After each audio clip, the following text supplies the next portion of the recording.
মাশরাফি কিচেনে সবাইকে স্বাগত।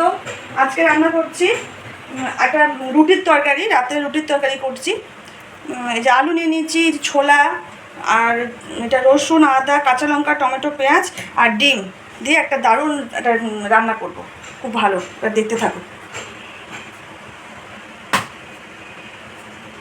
এই ডিমগুলো ফাটিয়ে নিচ্ছি।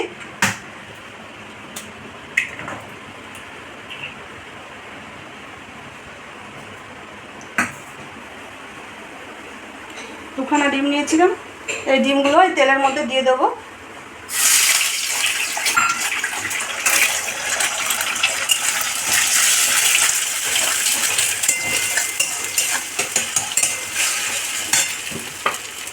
ডিমগুলো দিয়ে ভুজিয়া করে নেবো, ডিমের একটা।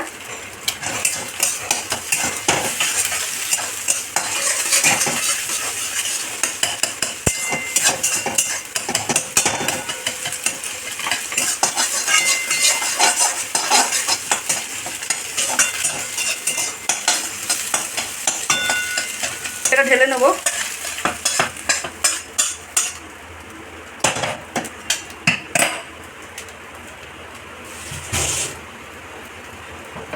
দিয়ে দেবো কড়াইতে সর্ষের তেল।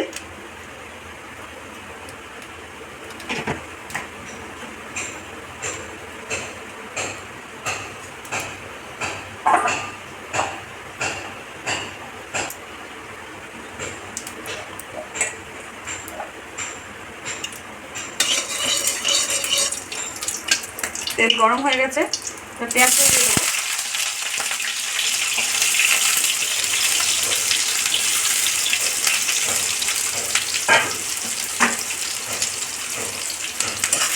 পেঁয়াজ তুলতে বেশি নাড়বো না, এবার আলুটা দিয়ে দেবো। পেঁয়াজে আলুটা নাড়া হবে একসঙ্গে।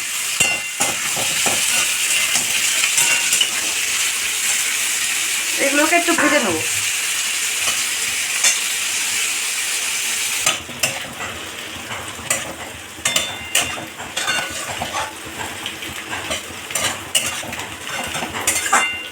ভাজা হচ্ছে, এবারে এদিক দিয়ে মশলাটা করে নেবো। এই যে টমেটো, আদা, রসুন, কাঁচা লঙ্কাটাকে মিক্সিতে মশলা করে নেবো।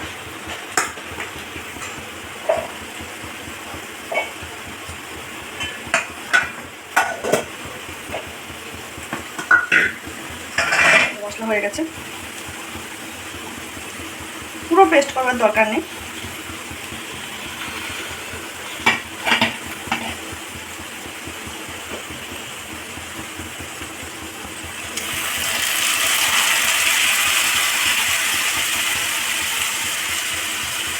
একটু জল দিয়ে ধুয়ে দিয়ে দেবো।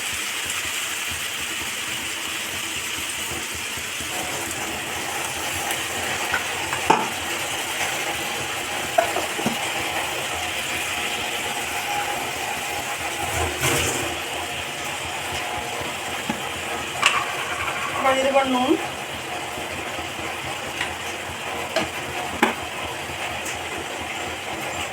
হলুদ,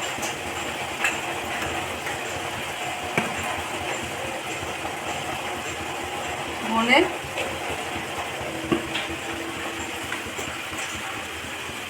জিরে। এবারে এটার সঙ্গে ভালো করে কষে নেব।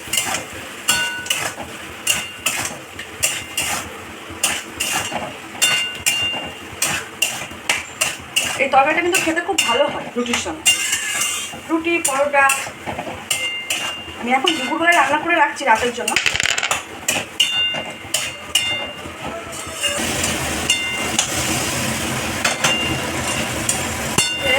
রসুন পেঁয়াজের গন্ধটা, কাঁচা গন্ধটা চলে গেছে, ভাজা ভাজা হয়ে গেছে। এবার এই ডিমের কুচিটা দিয়ে দেবো, আর এই ছোলাগুলোও দিয়ে দেবো।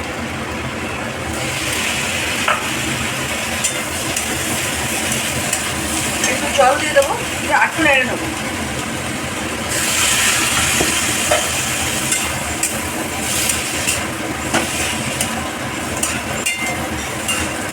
নাড়াচাড়া দেবো, এবারে দিয়ে জল দিয়ে দেবো।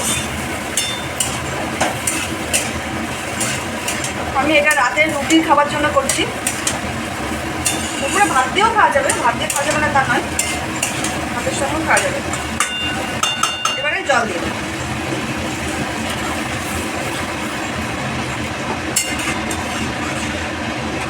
কাঁচা লঙ্কা দিয়ে রাঁধলাম, কোনো শুকনো লঙ্কা গুঁড়ো দিইনি। আর একটু জল লাগবে।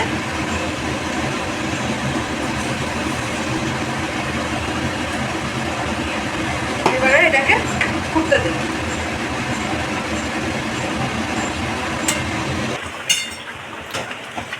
ঝোল ফুটছে,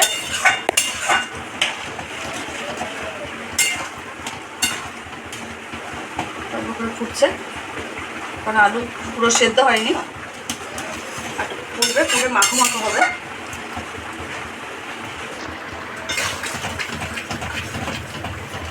যে মাখো মাখো হয়ে এসছে,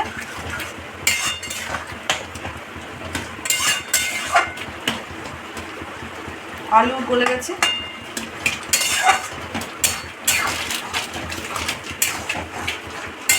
এবারে গরম মশলা দিয়ে দেবো একটু।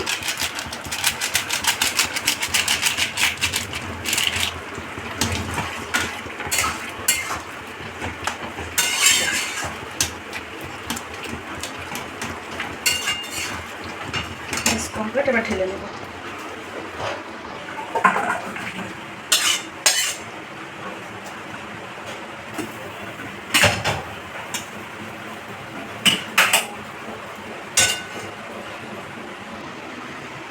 কেমন লাগলো রান্নাটা? আপনারা সাবস্ক্রাইব করে জানাবেন, কমেন্ট করবেন, শেয়ার করবেন।